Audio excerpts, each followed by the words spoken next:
आदरणीय अध्यक्ष जी, हम जानते हैं कि एनर्जी आज इकोनॉमी की रीढ़ है और ग्लोबल एनर्जी नीड्स को पूरा करने वाला एक बड़ा सोर्स वेस्ट एशिया है। स्वाभाविक है कि दुनिया भर की अर्थव्यवस्था वर्तमान संकट से प्रभावित हो रही है और भारत पर इसका कम से कम दुष्प्रभाव हो, इसके लिए निरंतर प्रयास किए जा रहे हैं। सरकार इसके शॉर्ट टर्म, मीडियम टर्म और लॉन्ग टर्म ऐसे हर असर के लिए एक रणनीति के साथ काम कर रही है। आज भारत की इकोनॉमी के फंडामेंटल्स मजबूत है, इससे भी देश को बहुत मदद मिली है। हम हर सेक्टर के स्टेक होल्डर्स के साथ चर्चा कर रहे हैं।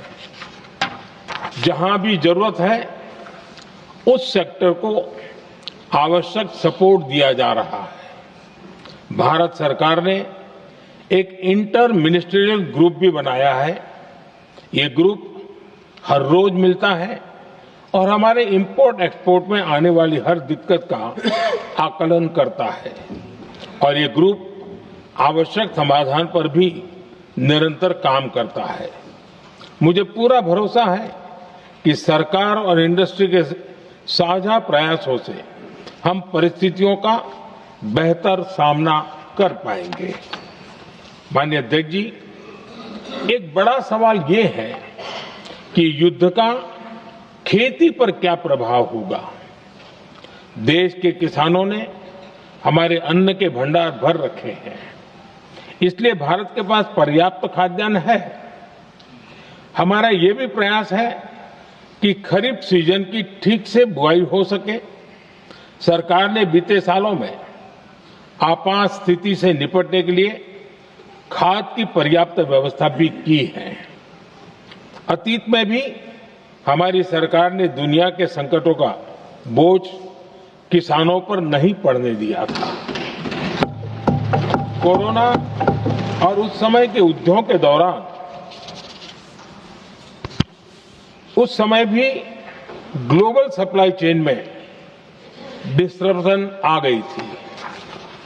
दुनिया के बाजार में यूरिया की एक बोरी 3,000 रुपये तक पहुंच गई, लेकिन भारत के किसानों को वही बोरी 300 रुपये से भी कम कीमत में उपलब्ध कराई गई। अध्यक्ष जी, देश के किसानों को इस प्रकार के संकटों से बचाने के लिए भी बीते वर्षों में अनेक कदम उठाए गए हैं। पिछले एक दशक में देश में 6 यूरिया प्लांट शुरू किए गए हैं। इससे सालाना 76 लाख मैट्रिक टन से अधिक की यूरिया प्रोडक्शन कैपेसिटी जुड़ी है।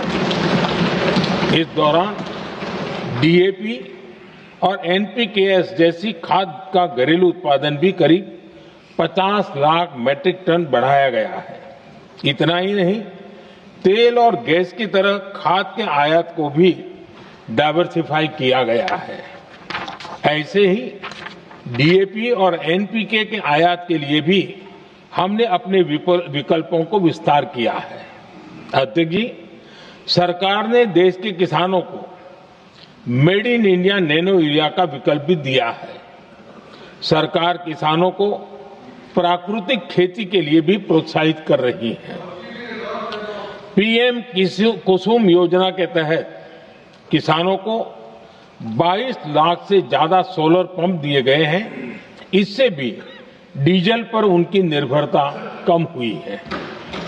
मैं सदन के माध्यम से देश के किसानों को विश्वास दिलाता हूं कि सरकार किसानों की हर संभव मदद करती रहेगी।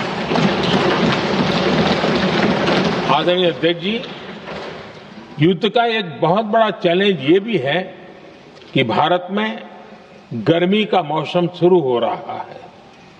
आने वाले समय में बढ़ती गर्मी के साथ बिजली की डिमांड बढ़ती जाएगी। फिलहाल देश के सभी पावर प्लांट्स के पर्याप्त कोल स्टॉक्स उपलब्ध है। भारत ने लगातार दूसरे साल 100 करोड़ टन कोयला उत्पादन करने का रिकॉर्ड बनाया है। पावर जनरेशन से लेकर पावर सप्लाई तक के हमारे सभी सिस्टम की निरंतर मॉनिटरिंग भी की जा रही है और सरकार की तैयारियां उसको रिन्यूएबल एनर्जी से भी मदद मिली है। बीते दशक में रिन्यूएबल एनर्जी की तरफ देश ने बड़े कदम उठाए हैं। आज हमारी total installed power generation capacity का आधा हिस्सा रिन्यूएबल सोर्स से आता है।